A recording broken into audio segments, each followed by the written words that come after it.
Alright guys, welcome to another class on kinetics of rigid body. So we are going to be considering this question. It says, if you want arm CD to remain vertical and you want point D to have velocity VD equals 1.01 meters per second and zero acceleration, what are the necessary angular velocity and angular acceleration of arm AB and BC? Okay, so just like in the previous example, let's show a free body diagram of or a free sketch of what the diagram looks like. So this is what we have here, and we are told in the question that if we want this arm to remain vertical, and velocity at point D, Vd, to be equal to 1.01 meters per second. Then, what are the necessary angular speed of AB, BC, and angular acceleration of also AB and BC? Remember also in the question, the condition says that C to D have zero acceleration. So if it has zero acceleration, it means that this arm is completely fixed. Okay, if it has zero acceleration, it means that this arm is completely fixed. Now, in analyzing motion of rigid bodies, you always start from the fixed point. Since this arm cannot move, it has no acceleration, then it simply means that the velocity of D is going to be the velocity at point C. Okay, point D will have similar velocity as point C. Since here has zero acceleration, it is non-movable. So the velocity at point D will become automatically velocity at point C. Okay, since between C to D remains vertical and has no acceleration, it simply means it doesn't have any angular speed. So that point is actually fixed and not movable. And remember from the relationship as explained in the previous video, now if I am considering the relative speed between C and D, this is going to simply be what? Vd minus Vc. So if C and D does not rotate, it doesn't move, it doesn't have acceleration, then it means their relative speed is zero. So you're simply going to have 0 equals Vc minus Vd. So simply send Vd over here, negative sign cross and equal to sign becomes positive. So you're simply going to have that Vd is equal to Vc. So this simply means that the velocity at point D is equal to the velocity at point C, and therefore Vc is also going to be 1.01 meters per second. Okay, this is also going to be 1.01 meters per second, which is the velocity at point C. So the velocity at point C is synonymous to the velocity at point D under that given condition. Now, few things you need to keep in mind when solving motions of rigid body. I've always said you start with the fixed point. So we have analyzed this fixed point. Now you have to now start with point A. Point A is also fixed, but we don't know the direction of the angular velocity. It wasn't specified. So you choose a direction. Let's say that this point is moving in the counterclockwise direction, something like this. Let's say this point is moving in the counterclockwise direction with an angular speed omega a b. Okay, so as explained earlier, if we have um, the angular speed to be in the counterclockwise direction, at the other end of the arm, we are going to be having a relative speed which is at 90 degrees to the arm AB, but must also be in the same direction as the direction of motion. So we are simply going to be having a relative speed, okay, at this point B at 90 degrees to this arm as can be seen, and this speed is simply called VB or VAB, which is the speed from A relative to point B, and it must be at 90 degrees to this arm. So we don't know this angular speed, we are asked to find this, we analyze it. Now observe I said that point A is fixed and point D is fixed, which means between B to C we have two things playing. Since point A is fixed and point C to D or point D is actually fixed, it means that this particular arm is exhibiting what is called the general plane motion. Since point A is fixed, it exhibits only one type of motion, which is called pure rotation. Since it is fixed, then it is moving about what its angular speed. So it exhibits what is called pure rotation. But since arm B to C is between two fixed regions, we have A to B and we have C to D or D to C, then this is exhibiting what is called general plane motion. So the general plane motion is simply the motion of rotation and translational at the same time. So that simply means that this arm B to C is exhibiting two types of motion.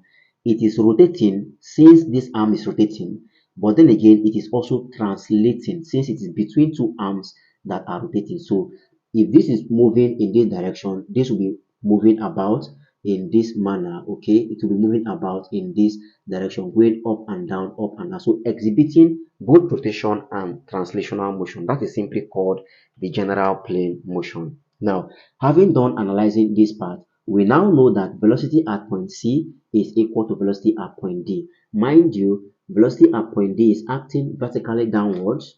Okay, so VD is acting vertically downwards.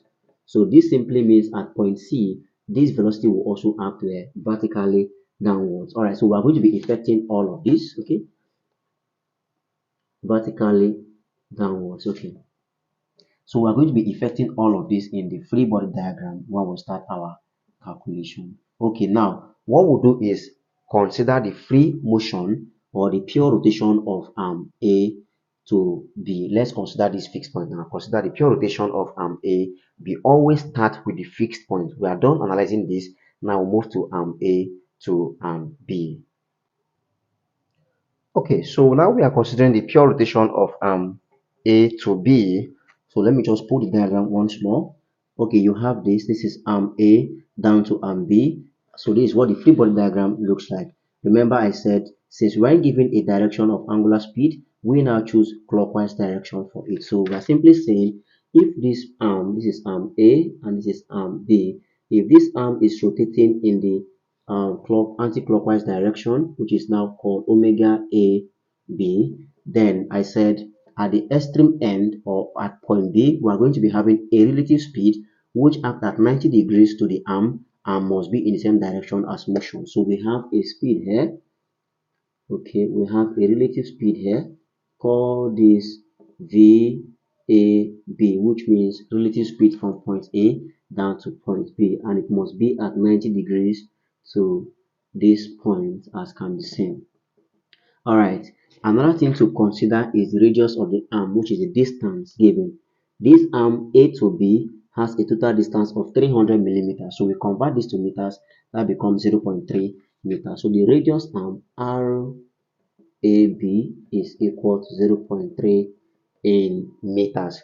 So in the previous video, I explained that this relative speed VA to B is given as always VB minus VA. When you consider two arms, then the free point, the velocity at the free point VB minus velocity at the fixed point, that's what becomes the relative speed.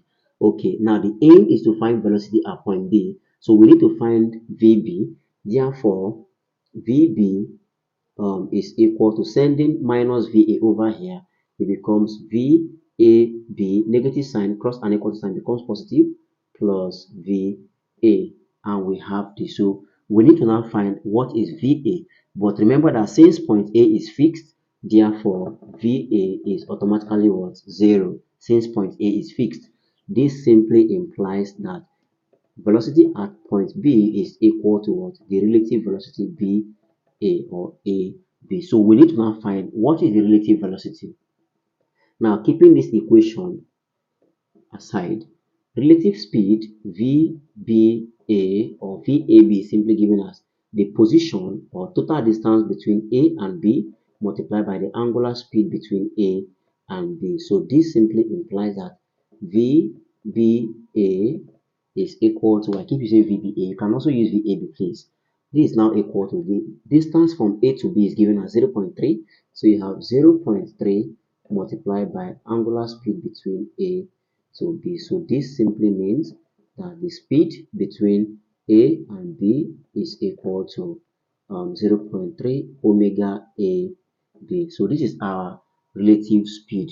But remember that velocity at point B is equal to the relative speed. So this simply implies that VB is equal to 0.3 omega AB. So this is the velocity vector at point B.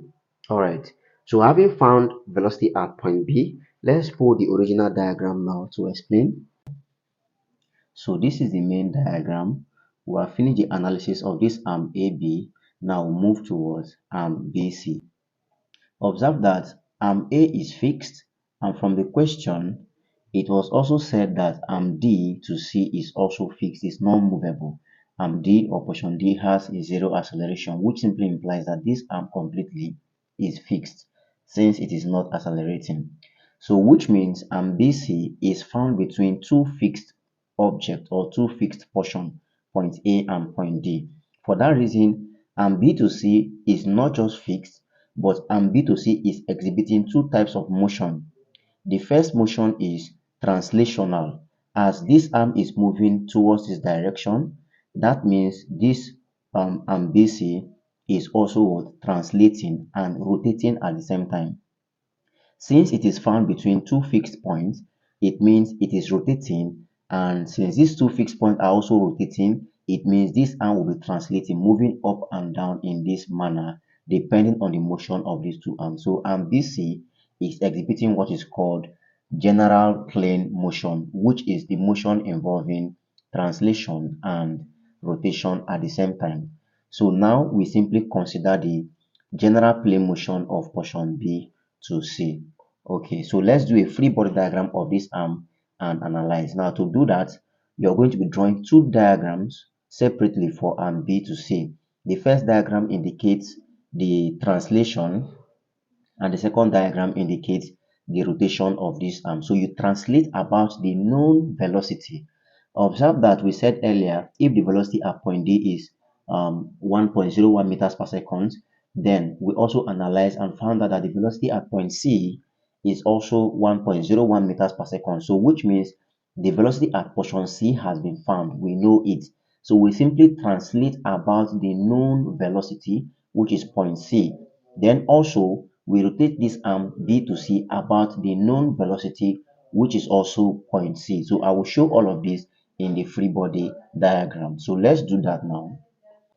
Okay, so considering the general plane motion of portion B to C, once more, this is B and this is point C, which means here is B and here is point C, here is B and here is point C. So I explained that the arm BC is undergoing what is called the general plane motion since it exists between two rotating arms. So for that reason, we translate. So the first is called translation. So this is for translation. Okay, we simply translate translational motion, and the second is rotational. So this is rotational motion. Okay, so BC is undergoing both translational and rotational motion. Now, pulling back the diagram again, remember we explained earlier that if this arm A is rotating in this direction, in the anti-clockwise direction, that simply means we are going to be having a velocity at the free end, which is at 90 degrees to this arm A. But observe where this velocity is pointing at portion B. Okay, so we are going to be affecting the direction of this velocity because it is actually acting at point B. Okay, so we are going to be using an imaginary line to just indicate this and B on this diagram. So this indicates B, just an imaginary line, a broken line, so I can be able to get an accurate 90 degrees position of the velocity at the free end, which is VB. Okay, so at 90 degrees, we have this velocity at point B. So observe the direction now on this arm. It means it is actually inclined. So if I draw a straight line here, an imaginary line here, it means that this velocity is actually inclined on this plane or on this arm BC. And remember, VB simply gave us 0.3 omega AB. So keeping this aside, now we need to translating with the known velocity, the velocity known is velocity at point C, 1.01 meters per second. So you translate, and mind you, translation takes the direction of motion of that arm. Okay, so since the velocity at point C is acting vertically downwards, it doesn't mean when translating is going to be vertically downwards. No, translation will always be in line or direction of motion of that arm. So it means I am going to be having this translate at both ends. I'm going to be having this. Okay, so this is called VC, which is equal to 1.01 meters per second. Also VC, which also is 1.01 meters per second. That is the velocity at point C. Then for the rotational, you also fix the arm at the known points, at the known velocity. Since the velocity at point C is known, then you simply fix this arm, fix this portion, then that simply means you're going to be rotating this arm about the known velocity. Now you can choose any direction for rotation, but let's simply assume this direction for our rotation. So you rotate also the point that is fixed. Now once you rotate that, then it means you are going to be having this angular velocity from C relative to B. So this becomes omega C B, which means the angular velocity of portion C relative to B. And remember I said after the fixed portion at the free end, you're going to be having a velocity which is also a relative velocity from point C to B, but must be in the direction of motion and also at 90 degrees to the arm. So it means at this free end, we are going to be having a velocity which is at 90 degrees towards BC. So somewhere along this, so this is 90 degrees, and this velocity is relative velocity from point C down to point B. So this is simply called VCB. All right, so that becomes a relative speed due to this rotational motion over here.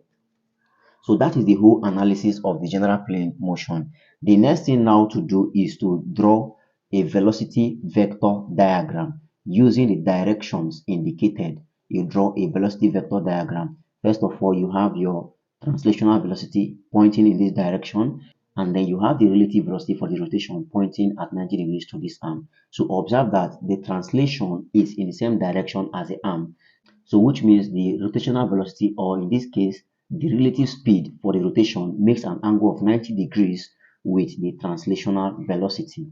So you're going to be drawing all of that now.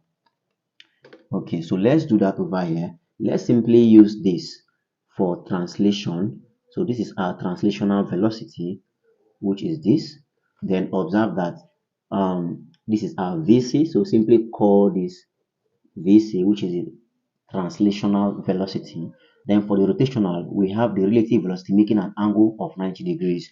So also indicate that here at 90 degrees to that surface, you have something like this. So you have this. So this is the relative speed. So let's simply call this VCB. That's the relative speed. Now observe that for this portion, which is the main diagram, this velocity B is making an angle, okay, is actually inclined, which means this is actually the hypotenuse joining these 2 points together. So since this is velocity at point C, this is relative velocity between C and B, then what joins them together is what? Velocity at point B. As can be seen, this is inclined. So you simply have this joining together, and we have this to be the velocity at point B. So this is simply VB, and you have this. So this becomes a right angle triangle, okay, joining VB, VCB, and VC itself. So let's take a look at the original diagram once more. Now observe that between B to C, we have an angle of 15 degrees. Between B to C, we have an angle of 15 degrees as indicated in the diagram. So that simply means this is my VC and this is my VB. So between B to C, there's an angle of 15 degrees, and you have this. So this becomes the velocity vector diagram. So we use this information now applying trigonometry to solve this problem. So what is the first thing to do? Remember, velocity at point C is known, so we can relate VC with every other side. All right, let's start. So remember, cos theta is adjacent all over hypotenuse, and the hypotenuse arm is VB. So this implies cos theta is now 15. So cos 15 is adjacent is VC all over hypotenuse arm, which is VB. So this simply implies I can make VB subject. VB is equal to VC all over cos 15. And remember, VC is known as 1.01 meters per second, okay, all over cos 15. So this simply implies that the velocity at point B is equal to, let's obtain 1.01 divides cos 15. So that gives us approximately 1.05 meters per second. So the velocity at point B is simply 1.05 meters per second. But not forgetting, earlier we obtained the velocity at point B. Okay, it is still shown here. Not forgetting, we said that the velocity at point B is 0.3 omega AB, which is the angular speed at point A to B, or AB. And this is one of the questions we are asked to find. So putting that here, recall, okay, recall that VB itself is 0.3 omega AB. So which means we can make angular speed along that subject, and this simply implies that omega AB equals VB all over 0.3, which simply implies that the angular speed between A to B is now going to be equal to, so we simply obtain 1.05 divides by 0.3. That simply gives us approximately 3.5 radian per second. So it means that the angular speed of arm AB, or the angular velocity of arm AB, is 3.5 radians per second. Okay, having found the angular speed of that portion, the next thing to find from the velocity vector diagram is to find the velocity, or the relative velocity, between B and C. So remember again, now we are going to relate this side with any of the sides, since I found VB and I found VC. But let's see, proceed with VC. Remember, tan theta is opposite all over adjacent. So that means we can use tan, or you can simply use sine. Sine theta is opposite all over hypotenuse. Since we found the value of BC, any of them can go. But let's use tan, okay? So tan theta, and in this case theta is 15. So tan 15 is opposite remains VB relative to C. So you have VBC, or VCB, sorry, VCB all over adjacent, and adjacent remains velocity at point C. Okay, so all over VC, all over VC. So this simply implies that the relative speed VCB is going to now be VC tan 15, and this is equal to, now what is VC? VC has a known value, 1.01 times tan 15. So this simply implies that the relative speed VCB is going to be equal to, let's now obtain 1.01 tan 15.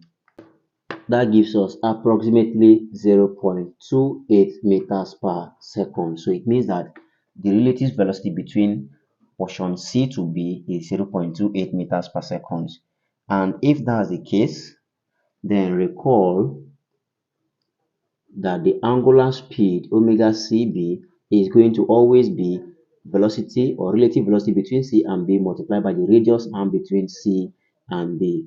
So this is equal to 0.28 times, now the radius arm is simply distance between C to B. So let's pull the diagram up again. So observe that between B to C, or C to B, is 300 millimeters, which will convert it to 0.3 meters, simply dividing 300 by 1000. So it means the radius arm is 0.3 meters. So therefore, in putting it here, it becomes, this is now equal to 0.28 times 0.3 meters. And this simply implies that the angular speed the angular speed of portion CB is equal to. So let's simply obtain that multiple. That gives us approximately 0.08 radians per second. So this is the angular speed of CB. Okay. The next question says we should find the angular acceleration of those two arms AB and CB. So the next question is to find the angular acceleration of AB and BC. Okay, so to find the angular acceleration, we simply use this equation. The angular acceleration at A is equal to the angular acceleration along AB multiplied by the radius of arm AB minus the angular speed of arm AB all squared multiplied by the radius of arm AB. Okay, so you have this. All right, once again, let me pull the original diagram. Remember that since point A is fixed, and in fact, the angular acceleration at A is not given, so automatically it means angular acceleration at point A is equal to 0. It is not given, and again, it is fixed, which means that region is not accelerating. Therefore, its angular acceleration remains 0. So this simply means if I am calling this to be 0, then 0 is equal to the angular acceleration along arm AB times the radius arm of AB minus the angular speed of AB all squared times the radius arm of AB. So observe, you can simply send any of this equation over. Let's send negative sign over. This implies that the of course negative sign plus and equal sign becomes positive. So I have angular speed of AB squared times radius of AB is equal to angular acceleration of AB times radius of AB. So observe that radius cancels radius. This simply means that along the radial arm or along AB, the angular acceleration is simply what?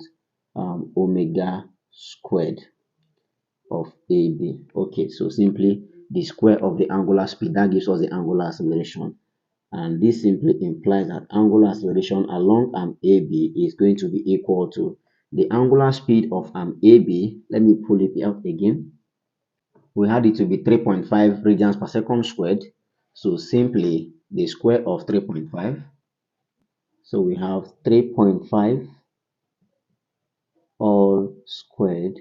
This simply gives us the angular acceleration of AB. So let's obtain the value. So that gives us approximately 0.98 radian per second squared. Okay, so this is the value of the angular acceleration along AB. Okay, next is to find the angular acceleration along BC.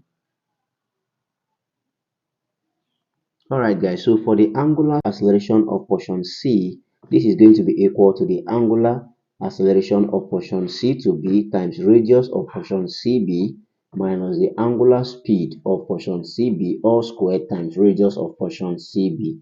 Once again, let's pull the original diagram out. So you observe that in the question, the angular acceleration of portion C was not given. So we simply take angular acceleration of C to be equal to 0. Alright, since it wasn't given, you consider it to be 0. And if that's the case, it means this equation, alpha C here becomes 0. And if alpha C is 0, therefore you're going to have that 0 is equal to the angular acceleration of portion BC times distance of portion BC or CB minus the angular speed of CB squared times the radial arm of CB. So this implies now you can send the negative sign over here. You're simply going to have that the angular acceleration of portion CB times the radius arm of portion CB is equal to, sending this over, negative sign cross and equal sign becomes positive. So I have omega CB squared times radius arm CB. From here, radius arm cancels radius arm. This simply implies that the angular speed along CB is taken simply as omega CB squared. So this is equal to, now not forgetting the angular acceleration along CB as obtained earlier, we obtain the value to be equal to 0.08 radians per second. Okay, we obtain the value to be 0.08 radians per second. So plugging that into this equation, you simply have 0.08 all squared. So this implies that the angular acceleration along arm CB is going to be 0.0064 radians per second. All right, guys, so that's it on that particular question on kinetics of rigid body. I will see you in the next video with another question. Thanks and cheers.